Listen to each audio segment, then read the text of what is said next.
Hello mga ka-idol! Abay sa tagal-tagal ko na dito sa Hong Kong, ngayon lang ako nakapasok dito sa 18th floor. Sa OWA, paglabas mo pa lamang sa elevator, ito na kaagad ang makikita mo. Diba ang ganda? Ito na nga, pagpasok natin dito sa OWA, ang dami na ng tao kasi butuhan na yung araw na ito. Tutuloy daw eh. So, bila lang kayo dyan.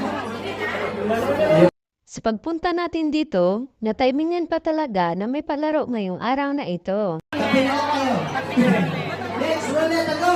Ayun na nga guys, pagkatapos nating bumoto, tumambay muna tayo dito sa OWA kasi na-curious tayo. Kasi ang daming tao at nakaupo sa mesa. Ay mali, sa upuan pala. Kaya ito guys, o tingnan nyo, ang dami-daming nakatulad. Anong oras po ang program? Iba-iba mo. Oh, ang sarap ng pagkain, no? Guys, libre lang to. May kape din, libre din ang kape. Ayan.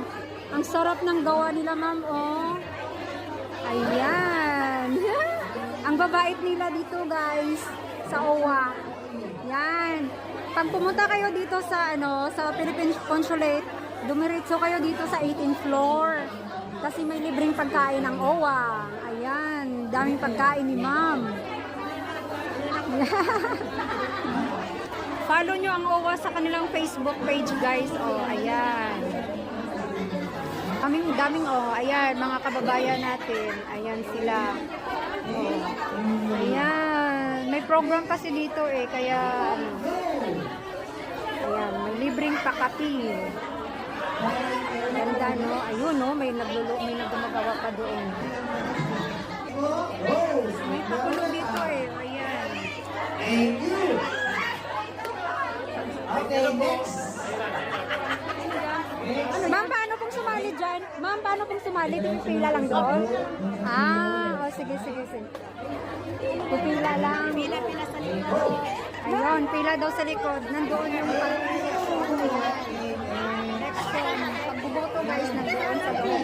Tapos na tayong bumoto, kaya dito tayo makikikain sa OWA.